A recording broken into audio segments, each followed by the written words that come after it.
Servus and welcome. I'm Vera at Spilled Coffee Crafts, and today I want to share my avocado dye, eco avocado dyed papers with you. The results at least. I recently saw the video from Susie's Journal Adventures where she showed how she dyed with avocado her papers, and this reminded me that I had 4 frozen avocado, also peels and pits from avocados in my fridge, in my deep freezer for a long time, especially for this reason to dye papers with them. And I just throw them in the freezer to do it on a different day, and I forgot about them. So I pulled them out and did a very unscientifically dying, just because, yeah, I felt like it. All I did was I put the frozen avocados in a pot. I cracked up the frozen skins from the avocado. I didn't cut the pits or anything. I just threw it in a pot and put water in it, so the whole pits were covered with water. Put it on the stove, let it boil for approximately half an hour. I don't really know because I just put on my timer and left it there. So it would be half an hour, a little bit more.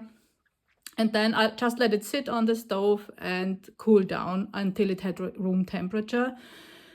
Then I put everything through a sieve, and then I had my dye solution, which was more than 1 liter from these 4 avocados.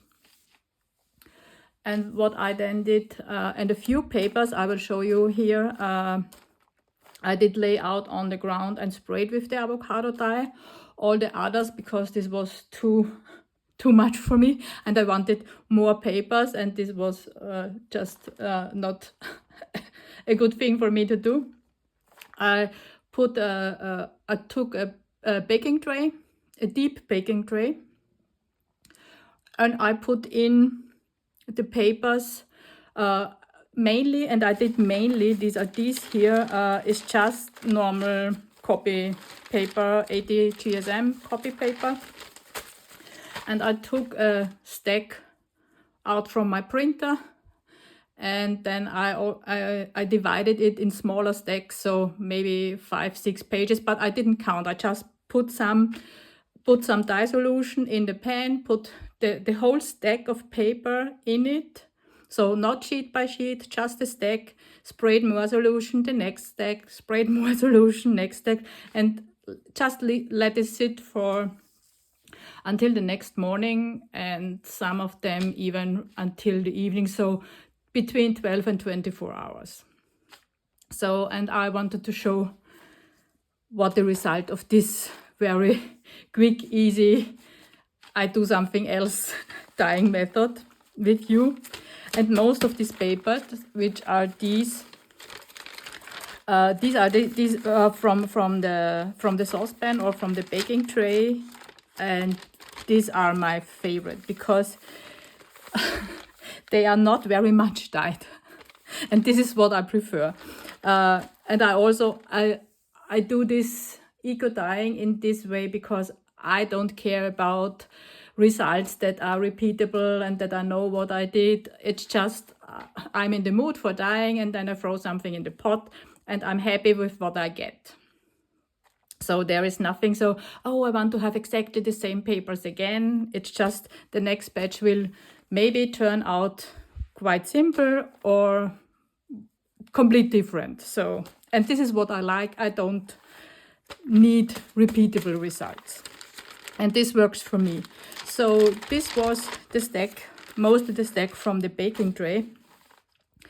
And because I put them in a stack, they only have the dyeing around these corners, so they are already naturally grungy. In a very, I'm not really a pink and peach kind of girl, but I like this color because it's not real. It's a nice pink. It's a warm, soft pink, more a rose tone, and the more peachy that I really like. And they are more or less naturally. I don't show them all to you because they are quite similar, all of them. Some of them, yeah, I explained why this is much more pink on this side. Yeah, so this is the majority of my papers. Then I have a stack of papers that came out like, let's see, these are these. They came out like this. So these are 2 pages of matte photo paper. This is how they came out.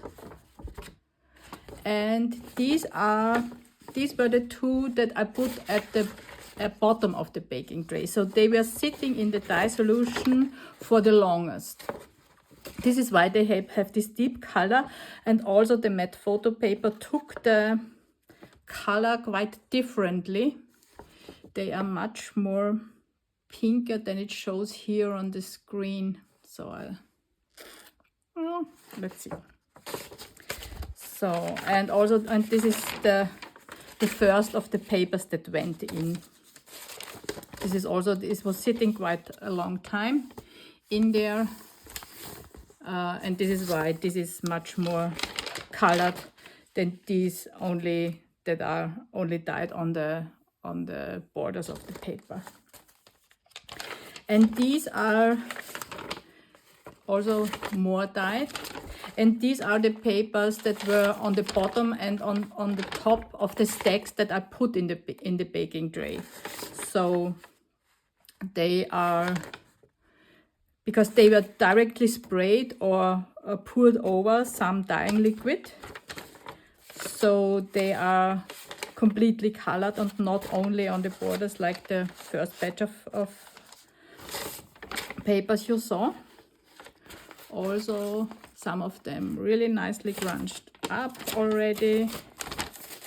So not a solid color, but very nicely. So these are all of these.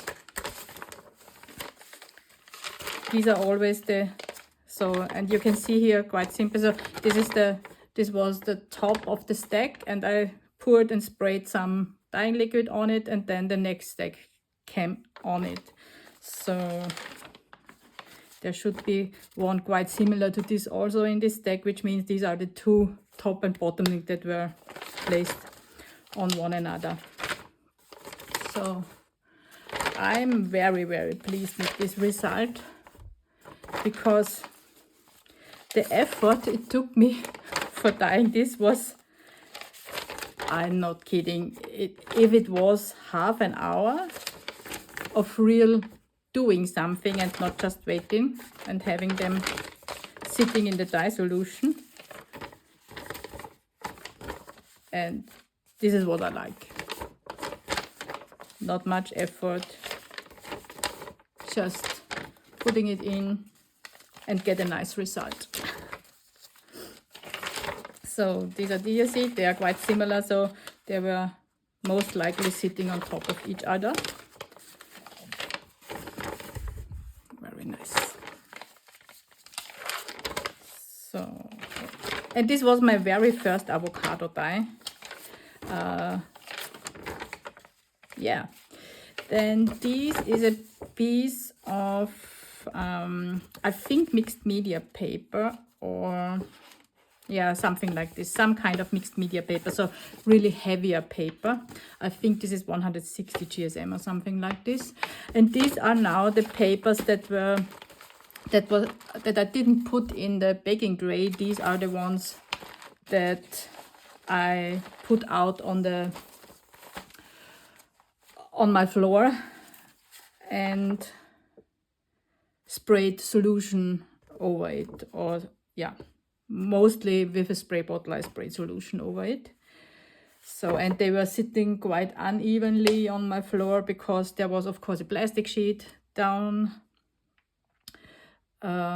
and also an old, so some old fabric. So this was one of them, and this is, as said, thicker paper. Then these are 2 sheets. Oh yeah, these are 3 different kinds of mixed media paper, because I wanted to see if there is different results with them. And they took the color quite differently. So this was a pool of color that was sitting there. So, and I did nothing to the back of them, I just let them dry. So the back is more or less clean. And if you, can you see the difference? One of them is quite peachy brownish, and this one is even more brown. It look, I like the color, it's fine. It's just quite different to the just normal. Can we see that? Can you see the difference?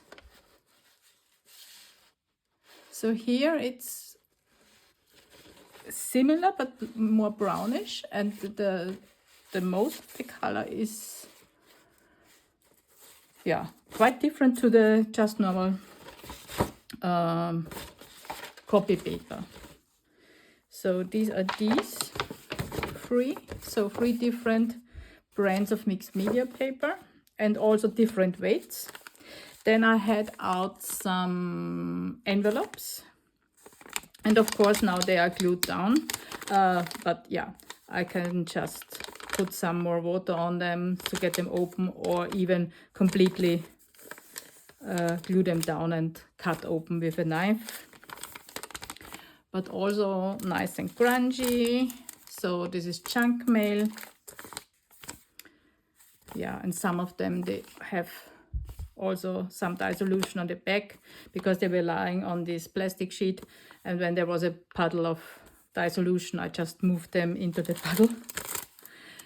So a window envelope, another one. This I like. This is also quite grungy. Yeah. Then I also put in 4 cut down. These were more or less scraps from tissue paper, because I wanted to know if the tissue paper withstands the dyeing process when I don't move it too much, and also how it takes the color. And I had, yeah, and it's okay. So they are more brownish, but I know why they are brownish, because there was also some remnants of coffee dye and rust dye on my plastic sheet, and I put them on the ground with the dirty side down, so the more or less clean side should be up and not contaminating the papers I had on there. But of course there was already something on there, so I know that this is not the pure avocado dye, but mixed with coffee and or rust, which is fine for me. They look grungy. Another mixed media paper, and you can clearly see here that there was coffee on the plastic sheet. So this is clearly coffee dye. It's fine for me. Then I also had this sheet of, these are just papers from a notepad, and they have the lines, and I also just sprayed them, and I'm happy with these ones too. You can see also very clearly that there was coffee. So these brown edges are not from the avocado, they are from the coffee that was already on the plastic sheet. But yeah, grunge. We have grunge here, even with the peach pink tones. We love the grunge. So nice results. I love it. So another mixed media paper, also much more brownish, but nice. This one is a more pink one again. These are also mixed media papers. One more. And then we have this last big envelope, also a junk mail envelope, white still on the back. Yeah, that's it. And from the amount, I'm also quite happy with these 4 avocados that were only sitting in my fridge. I got these many pages. I didn't count them, but they will last me quite some time. Let's have a guess. You know what? Have a guess how many there are and put it down in the comments. And I will count them and maybe we will see, just for fun. Maybe you can guess how many there are. So, bye guys, see you.